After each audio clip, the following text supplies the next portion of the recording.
नमस्कार दर्शक बंधु केमिति अछंती आपण माने आशा करे आपण माने भलरे थिबे। प्रभु श्री जगन्नाथଙ୍କ कृपारु मनीष को धीरे धीरे भिकारी करि थाए एही कु अभ्यास। तो चलतु दर्शक बंधु डेरी न करी स्टार्ट करिबा आजिर एही सुंदर भिडियोटी। बंधुगण व्यक्तिर किछि कु अभ्यास ता जीवन रे असुविधार परिस्थिति को निमंत्रण करि थाए एवं भिकारी करी छाड़ी थाए।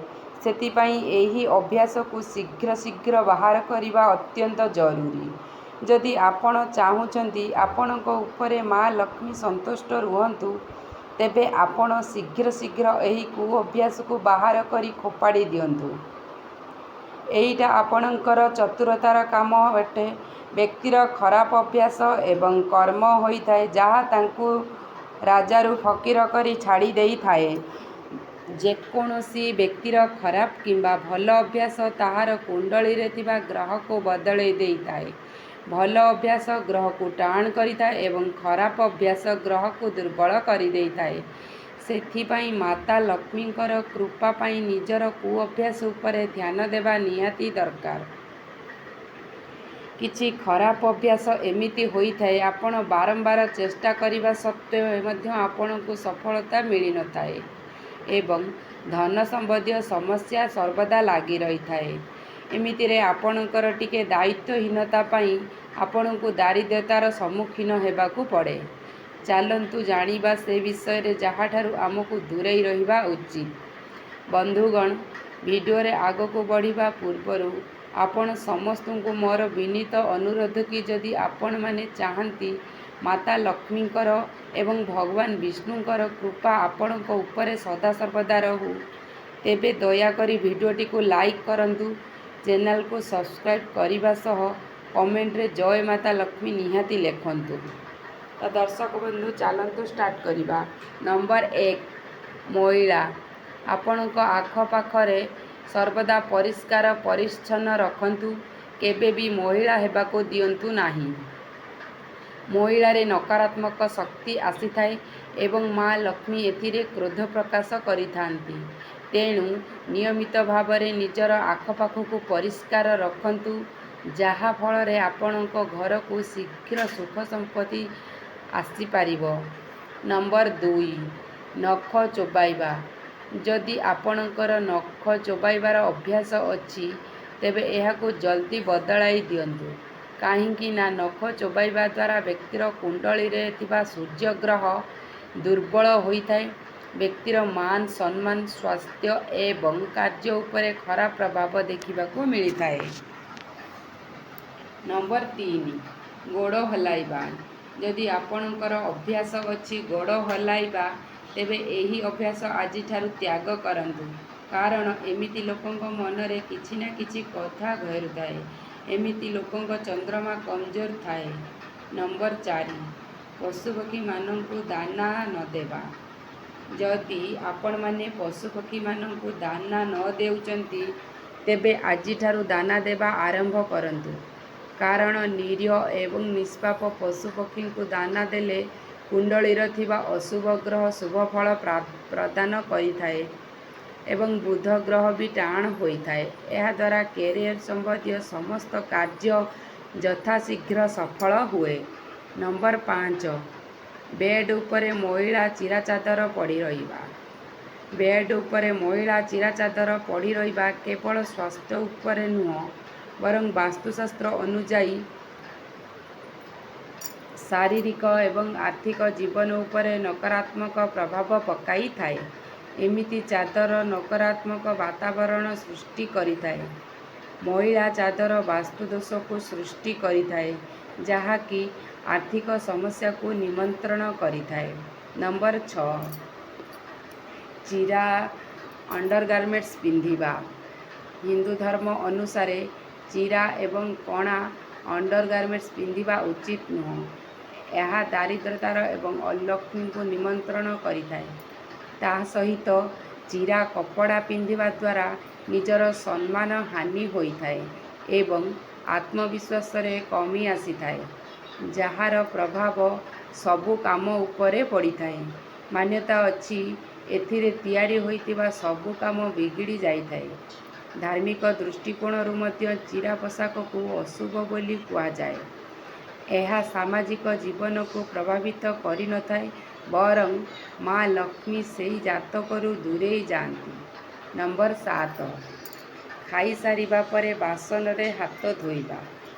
ଖାଇସାରିବା ପରେ ବାସନରେ ହାତ ଧୋଇଲେ ମା ଲକ୍ଷ୍ମୀ ଓ ଦେବୀ ଅନ୍ନପୂର୍ଣ୍ଣା ଦୁଇଜଣ କ୍ରୋଧିତ ହୋଇଥାନ୍ତି। ଧାର୍ମିକ ମାନ୍ୟତା ଅନୁସାରେ ଅନ୍ନ ଦେବୀ ମା ଅନ୍ନପୂର୍ଣ୍ଣାଙ୍କର ସ୍ୱରୂପ ଅଟେ। ଏମିତି କରିବା ଦ୍ୱାରା ମା ଅନ୍ନପୂର୍ଣ୍ଣାଙ୍କର ଅସମ୍ମାନ ହୋଇଥାଏ। ଏମିତି ଅଭ୍ୟାସ ମଣିଷକୁ ଧୀରେ ଧୀରେ ଭିକାରୀ ସଜାଇ ଦିଏ। ନମ୍ବର 8, ରାତିରେ ଅଇଁଠା ବାସନ ପକାଇ ରଖିବା। ହିନ୍ଦୁ ଧର୍ମର ମାନ୍ୟତା ଅନୁଯାୟୀ ଏମିତି କର୍ମ କରିବା ଦ୍ୱାରା ମା ଲକ୍ଷ୍ମୀ କ୍ରୋଧିତ ହୋଇଥାନ୍ତି ଏବଂ ଘରେ ଧନ ସମ୍ବନ୍ଧୀୟ ସମସ୍ୟା ଲାଗି ରହିଥାଏ। ବାସନକୁ ମା ଲକ୍ଷ୍ମୀଙ୍କର ପ୍ରତୀକ କୁହାଯାଏ। ଏହାକୁ କେବେ ବି ଅଇଁଠା ରଖିବା ଉଚିତ ନୁହଁ। ନମ୍ବର 9, ପାଦକୁ ଭୂମିରେ ଘୋଷାଡ଼ି ଚାଲିବା। ଏମିତି ଦେଖାଯାଏ ଯେ କେତେକ ଲୋକ ଅଛନ୍ତି ଚାଲିବା ବେଳେ ନିଜର ପାଦକୁ ଭୂମିରେ ଘୋଷାଡ଼ି ଘୋଷାଡ଼ି ଚାଲନ୍ତି। ଜ୍ୟୋତିଷ ଶାସ୍ତ୍ରରେ କୁହାଯାଇଛି ଏମିତି ଅଭ୍ୟାସ ସମ୍ପୂର୍ଣ୍ଣ ରୂପେ ଭୁଲ ଅଟେ। ଏହାଦ୍ୱାରା ଆପଣଙ୍କ ବୈବାହିକ ଜୀବନ ଉପରେ କୁପ୍ରଭାବ ପଡ଼ିଥାଏ।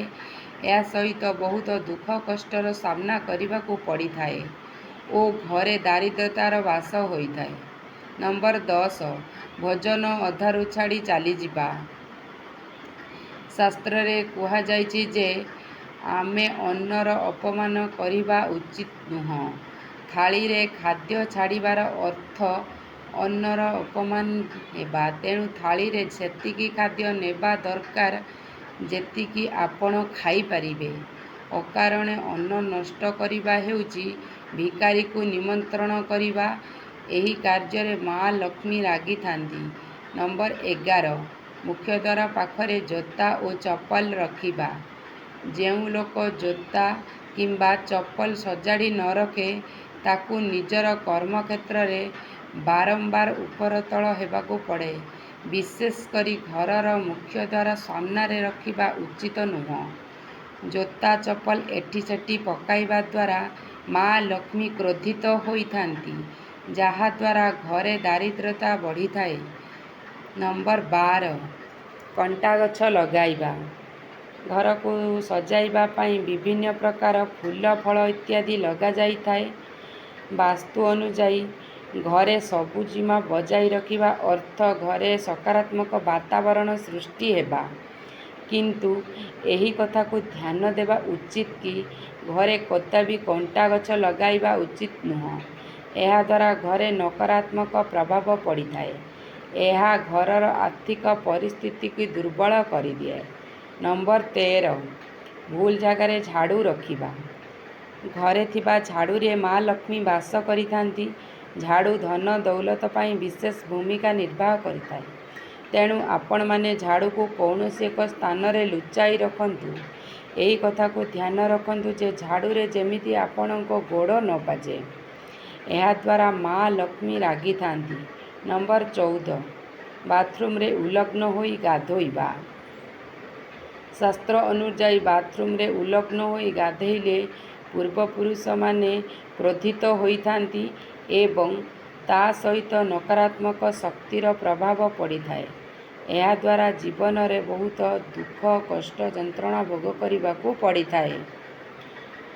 ନମ୍ବର 15, ଅଭଦ୍ର ଭାଷା କହିବା ବା ଅପଶବ୍ଦ କହିବା। ଅଭଦ୍ର ଭାଷା କହୁଥିବା ଲୋକ ଉପରେ ମା ଲକ୍ଷ୍ମୀ କେବେ ବି ସନ୍ତୁଷ୍ଟ ନଥାନ୍ତି ଏବଂ ଏମାନଙ୍କ ପାଖରେ କେବେ ବି ପଇସା ରହେ ନାହିଁ। ଏମାନେ ଯେତେ ରୋଜଗାର କଲେ ମଧ୍ୟ ଏମାନଙ୍କର ଆର୍ଥିକ ସମସ୍ୟା ସର୍ବଦା ଲାଗି ରହିଥାଏ। ବିଶେଷ କରି ଅପଶବ୍ଦ ଉଚ୍ଚାରଣ କରୁଥିବା ବ୍ୟକ୍ତି ସର୍ବଦା ଦୁଃଖ ଯନ୍ତ୍ରଣାରେ ଦିନ କାଟେ। ଦର୍ଶକ ବନ୍ଧୁ, ଆପଣମାନେ ଆମ ଭିଡ଼ିଓଟିକୁ ଶେଷ ପର୍ଯ୍ୟନ୍ତ ଦେଖିଥିବାରୁ ମୁଁ ହୃଦୟରୁ ଧନ୍ୟବାଦ ଜଣାଉଛି। ତା ସହିତ ଯଦି ଆପଣମାନେ ମା ଲକ୍ଷ୍ମୀଙ୍କୁ ମାନୁଛନ୍ତି ତେବେ ଦୟାକରି ଆମ ଚ୍ୟାନେଲକୁ ସବସ୍କ୍ରାଇବ୍ କରିବା ସହ କମେଣ୍ଟରେ ଜୟ ମା ଲକ୍ଷ୍ମୀ ଲେଖିଦିଅନ୍ତୁ। ନମସ୍କାର ଦର୍ଶକ ବନ୍ଧୁ, ଜୟ ଜଗନ୍ନାଥ। ଭଲରେ ରୁହନ୍ତୁ ଆପଣମାନେ, ସର୍ବେ ଭବନ୍ତୁ ସୁଖୀନ।